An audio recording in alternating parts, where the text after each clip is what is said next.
കോൺഗ്രസ് പാർട്ടിയും മുസ്ലിം ലീഗും ജമാഅത്തെ ഇസ്ലാമിയും അവരുടെ കാഴ്ചപ്പാട് ഇവിടുത്തെ ഒരു പ്രാന്തായ ഒരു ലീഡറിന്റെ വാക്ക് ഞാൻ കേട്ടു. അയാൾ പറയാണ് മതമാണ് മതമാണ് മതമാണ്. BJP NDA പറയാൻ ആഗ്രഹിക്കുന്നത് ഇത് വികസനമാണ്, എല്ലാവർക്കും വേണ്ടി വികസനമാണ്.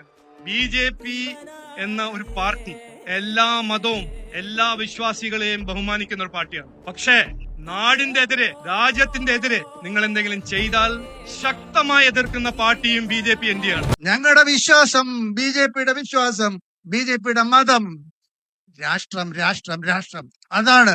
അതിനാരെങ്കിലും കത്തിവെച്ചാൽ, രാഷ്ട്രത്തിനെ ആരെങ്കിലും നോവിച്ചാൽ, രാഷ്ട്ര ഭരണഘടനയെ ആരെങ്കിലും നോവിച്ചാൽ, ആന്റി നാഷണൽ ആയാൽ ഞങ്ങൾ സഹിക്കില്ല. ഇനി എനിക്ക് പറയാനുള്ളത് ഇതിൽ ഒരു സെന്റൻസ് കൂടെ പറയാം. ഈ LDFനോടും UDFനോടും ചോദിക്കണം, സഖാക്കളെ, പ്രിയ സുഹൃത്തുക്കളെ, 65-70 കൊല്ലം നിങ്ങൾ പരീക്ഷണങ്ങൾ നടത്തി ഈ കേരള സംസ്ഥാനത്തെ കുട്ടിച്ചോറാക്കിയില്ലേ? ഓരോ കൊച്ചുകുട്ടിക്കും 1.25 ലക്ഷം രൂപ കടം വരുത്തിയില്ലേ? സംസ്ഥാനത്തിന്റെ എല്ലാ ഓഫീസുകളും പാർട്ടിവൽക്കരിക്കപ്പെട്ടില്ലേ? സംസ്ഥാനത്തെ മൊത്തം കൊള്ളയടിച്ചില്ലേ?